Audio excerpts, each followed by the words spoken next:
विश्वास प्रस्ताव के विरोध में खड़ा हुआ। मैं अपने दल के नेता माननीय प्रधानमंत्री मोदी जी और पूरी भारतीय जनता पार्टी के लीडरशिप का शुक्रगुजार हूं। एक मिनट माननीय सदस्य, आप सीनियर व्यवस्था हो, शब्द बोलते समय ढंग से बोला करो, ये तरीका ठीक नहीं है। आप क्या शब्द बोलते हो, क्या नहीं बोलते, अच्छा लगता है क्या? पार्टी का शुक्रगुजार हूं कि उन्होंने मुझे अविश्वास प्रस्ताव पर जो है पहले वक्ता के तौर पर बोलने के लिए खड़ा किया। मैं ये सोच रहा था कि राहुल जी बोलेंगे, क्योंकि मीडिया में तरह तरह की खबरें आ रही थी, लेकिन लगता है कि शायद राहुल जी आज तैयार नहीं थे, देर से उठे होंगे तो नहीं बोल पाए। कोई बात नहीं है, गौरव गोगोई जी ने बोला, बहुत अच्छा बोला।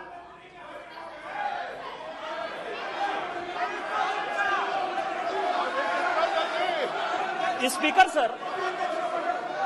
सर, गौरव गोगोई जब बोल रहे थे, इस कांग्रेस पार्टी को शहादत के बारे में, लोगों का क्या बलिदान है इसके बारे में कुछ पता नहीं है। इन्होंने मणिपुर की बात की और पूरे देश को नहीं, पूरे संसद को जो है इन्होंने चैलेंज किया कि आप लोग में से बहुत लोग मणिपुर नहीं गए होंगे, मणिपुर नहीं देखा है आपने। मैं मणिपुर के इतिहास का भुक्तभोगी हूं। मेरे मामा एनके तिवारी 73 में अपनी पैर जो है वो गंवा चुके मणिपुर में, और 1989-90 में मणिपुर में उनके ऊपर अटैक हुआ। सीआरपीएफ के वो डीआईजी हुआ करते थे। और जो जगमोहन जी ने अपनी किताब लिखी है माई फ्रोजन टर्बुलेंस इन कश्मीर, उसमें उन्होंने 10 बार जिक्र किया है कि यदि एनके तिवारी जैसे अफसर नहीं होते तो शायद कश्मीर नहीं बचा पाते। और वही एनके तिवारी जब मणिपुर में आईजी बनकर गए तो आपकी सरकार ने उसी ओपीएम लॉबी के तहत उनको गिरफ्तार कर लिया और कोर्ट ने कहा कि ये आप कर सकते हैं। आप राष्ट्रवाद की बात करते हो, आप मणिपुर की बात करते हो। आपने अभी कहा कि असम में समझौता हुआ, आप तो असम के हैं, सांसद हैं। क्या 83 के चुनाव में कितने % लोगों ने असम में वोट दिया था?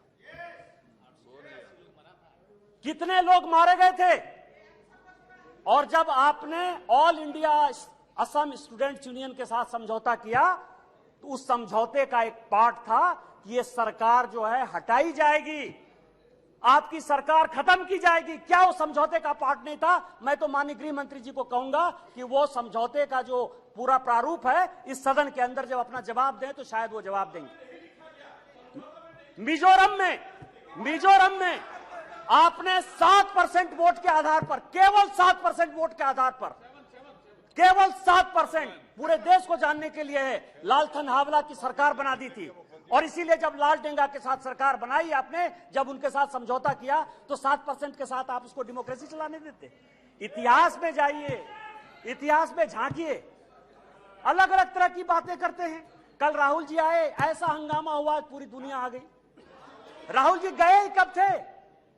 हम लोग भी यहां सारे सांसद बैठे हैं और उनको जानकारी होनी चाहिए कि हम जो है बजट सेशन में यहां आए थे, मार्च अप्रैल में यहां आए थे ना। राहुल जी थे बजट सेशन में कि नहीं थे ना? इसके बाद हम लोग मानसून सेशन में आए, राहुल जी हैं कि नहीं मानसून सेशन में? राहुल जी गए कहां थे, कहां गए थे, किस तरह की चर्चा है? और दूसरी बात यह है कि जिस सुप्रीम कोर्ट के जजमेंट के आधार पर आए हैं उसने अभी जजमेंट नहीं दिया है, अभी स्टे ऑर्डर दिया है। और तो भी उन्होंने कहा है, लोग कहते हैं प्रधानमंत्री मौन है, प्रधानमंत्री माफी नहीं मांगते, प्रधानमंत्री चीजें नहीं बोलते।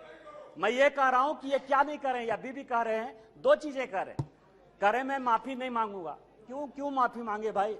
मोदी तो बहुत छोटा जात है, नीच जात है, ओबीसी है, ओबीसी से क्यों माफी मांगेंगे, बड़े आदमी है। और दूसरी बात यह है कि सावरकर नहीं हूं मैं, सावरकर नहीं हूं मैं, आप सावरकर हो भी नहीं सकते, कभी जिंदगी में नहीं हो सकते। 28 साल उस आदमी ने जेल में गुजारा है, आप अपनी तुलना सावरकर से करते हैं, कभी सावरकर नहीं हो सकते। ये जो सवाल है सर, ये INDIA की बात करते हैं।